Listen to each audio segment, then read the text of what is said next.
2025 NBA free agency opens up tomorrow, and on today's show, we're breaking down the final Boston Celtics free agent targets: Al Horford, Luke Kornet, and maybe a couple external options on the vet minimum. We'll get into all that in just a moment, but I got to tell you guys first that we will be live when free agency begins. On this channel, we'll be breaking down all the deals that are going down around the NBA, what's the rumors that are flying around your Boston Celtics, and we'll be having a fun time with a bunch of diehard Celtics fans, maybe a couple of drinks on hand as well. So subscribe to the channel and turn your notifications on so you know when we go live for free agency, but you also know when Celtics news goes down so you never miss a moment about your C's. All right, let's get into this. But the little exposition before we get into the Celtics free agent targets, because for the people in the comment section who might not be well versed in the NBA salary cap and all that stuff, and you think we could sign Bobby Portis or something like that, it's not possible whatsoever. Even after the Celtics get under the second apron, it doesn't appear that you get the rewards for teams that come into this offseason under as a first apron or in a non-taxpayer or something like that. You don't get those luxuries back, it doesn't seem. According to the exceptions that Boston has there in the bottom right of Bobby Marks' offseason breakdown here, the Celtics remain only with the second-round exception that they have for Amari Williams and Max Shulga. Both those players will be on two-way contracts. Boston saving some cash there, and then vet minimum contracts. But as of right now, those contracts are going to cost way more than the veteran minimum total because the luxury tax repeater penalties are going to multiply them by 5.5x. Absolutely nuts. So the Celtics got to clear up some money before they actually target some free agents. Now, when it comes to free agent targets, the external options are few. Now, there are free agent targets and free agent priorities. Al Horford is a free agent priority. I do not want to see this man ever wear another jersey for the remainder of his NBA career. He's 39 years old. Let's call it a career with the Boston Celtics, whether he plays another season, another 2 seasons, or just calls it a career after this one. He wants to play this year, so I don't anticipate that third option going down. But Brad Stevens has made it clear that he wants Al back in Celtic green, as well as Luke Kornet, who we'll talk about in just a moment. But Al Horford has been the definition of consistency throughout his second Celtics tenure since coming back from the Philadelphia 76ers little psyop that he did, and the OKC Thunder stint where he was playing a sleeper agent over there and not even playing basketball, keeping his legs fresh. Comes back with a little bit of a second wind in his career, man, 40+% from the three-point line basically every single season if you average it out. And he continues to be an elite playoff performer as well, the leader and the backbone and the heart and soul of the Celtics team, especially since the departure of Marcus Smart. Man, Al Horford is one of my favorite Celtics of all time, and it would legitimately hurt me to see him wear another jersey, especially so late in his career. I'd understand if he wants to go chase another ring, and I would be super happy for him if he does that. The only place I could see him, just jumping ship and winning that ring, though, if he just go to the OKC Thunder, I don't know who he can really go to that's going to be a guaranteed hotbed for a title contender. Producer Reed did just mention the New York Knicks. I'm not ready to say that yet. They are looking like the healthiest and most poised team to come out of the Eastern Conference next season with their veteran leadership, but I'm not ready to say that yet. F the Knicks. But Al Horford, if you go to the Knicks, I'll actually crash out. That would be the worst thing that has ever happened in my life, worse than the Sixers, because at least in that case, he absolutely robbed them. He's got a bag. But Al still playing at an elite level. I understand if he doesn't want to come back in a gap year without Jason Tatum, wants to go ring chase. Maybe he just jumps back ship and comes back to Boston for one more season in 26-27. But that is my absolute number one priority, is re-signing Al Horford. Number two free agent priority, not even a target, because I'd say that they're a 1A, 1B kind of thing. I'd love to bring both of these two players back, Al Horford and Luke Kornet. Kornet really started playing the best basketball of his career this past year, and especially in the postseason when he had to play big minutes in the absence of Kristaps Porzingis. He absolutely shined. He had that off-the-bench playoff record for Celtics blocks in a game, 7. He absolutely was a demon in that game. I'll never forget that reverse alley-oop. You can never take that away from Luke Kornet in his Celtics tenure. Also a champ, by the way. And he's been super efficient over the last few seasons. He's not been shooting as many threes as he did early on in his career. Has been a really good, kind of a shot contester. I'm not gonna say he's an elite rim protector, even though he is 7'3".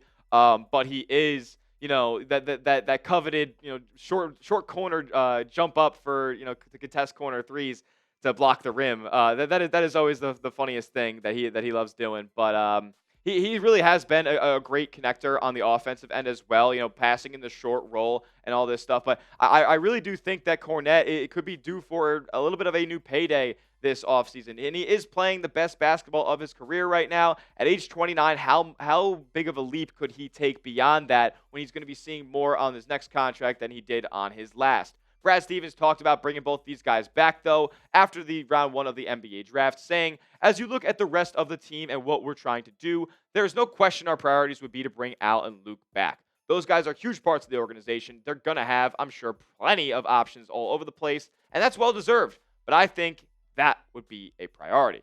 And as far as what's going to go down for the remainder of Boston Celtics free agency, do not expect any external moves before Al Horford and Luke Kornet are kind of situated, because like I mentioned before, like even if you give Al Horford a $5 million contract, that is going to count at this point in time right now for $27.5 million when you factor in luxury tax penalties. So Boston has to clear up some cap space in order to bring both of these guys back for sure. And I would say that you probably have to trade Sam Hauser and Georges Niang in order to bring both Al and Luke Kornet back. I would be okay if just one came back, preferably Al Horford. But what do you guys think? Who comes back when it's all said and done? Predict it for me down in the comment section. If it's Al Horford, give me an AL. If it's Luke Kornet, give me a Luke. And if it's neither, you can type none if you're a Debbie Downer down there as well.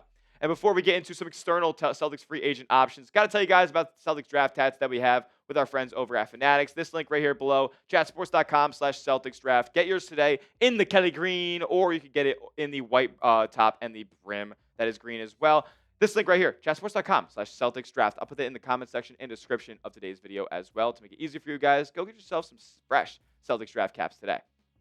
All right, let's start off with Larry Nance Jr. Why not? Hop right into these external free agent targets, because Larry Nance has been virtually unavailable for the past couple of seasons, only playing in 195 games in the last 2. But he is a solid defender and can hit the outside shot, man. Shot it at a 45% clip. It is it is low volume, but like you can expect 1 or 2, maybe 3-point attempts from him a game, and he's going to maybe drain 1 each night. I'm cool with that. He's an efficient scorer around the rim, solid lob threat. But he is going to give you 110% effort on the defensive end. Decent enough rebounder as well. Celtics, in my opinion, like they're not going to get any flashy free agent signings aside from Al Horford and Luke Kornet by any means this offseason. So they're going to be targeting veteran minimum guys. And I think that's what Larry Nance is going to get.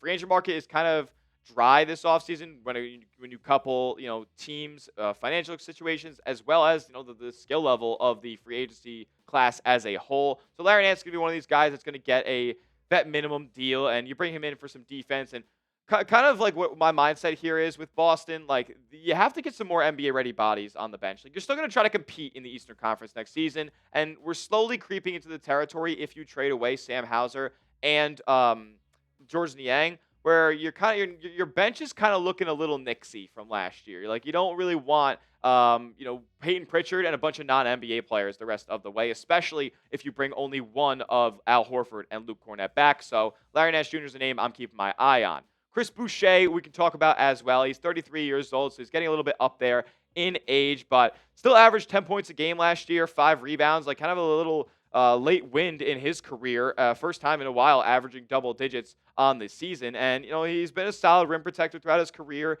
in the minutes that he's gotten. And if he can give me 55 games of the numbers that you see on screen right now, then I'm totally okay with that. Shot the 3 ball at a 36% clip last season as well. So he's really kind of having a little bit of a career resurgence in the latter stages of his NBA life, and that is awesome to see, man. Chris Boucher is a player that I've really always admired throughout his NBA career, and if you can get him on the veteran minimum coming to Boston, then I'm not too mad at that, especially if you can't get both Al and Luke back in the building. And then finally, Bruce Brown we'll talk about a little bit. Is he going to get more than a vet min? I pretty much doubt it. He made $22 million this past season. So, like, typically when those guys massively underperform their contracts, like the way that Bruce Brown has, they see a real big steep drop-off in pay. And you've seen that with guys like a Dennis Schroeder in the past and stuff like that. And he's only still 28 years old, but he's put up solid numbers in his career before. You remember when he won the 2023 championship with the Denver Nuggets, it was an integral part of that roster that got him paid for the following 2 seasons. So, like, I wouldn't mind him at all as a 3-and-D player. coming off of the bench. A little bit of a quasi Holiday replacement in a way.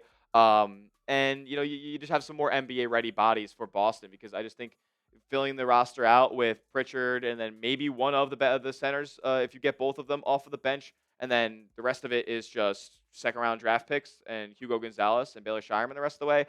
Who knows? Who knows if that's going to be successful? If it is, then clap it up, Brad Stevens. Excellent drafter you are. But I think we got to get a couple more established talents on the back end of the Celtics bench. That will do it for today's edition of Boston Celtics Today. Free agency is tomorrow, but don't expect any massive splashes outside of the Al Horford and Luke Kornet saga around your seas. We will be live here on the channel, though, breaking all the moves down around the NBA and who's going to compete with Boston in the Eastern Conference next season. See you guys all in the next one, and as always, let's go Seas.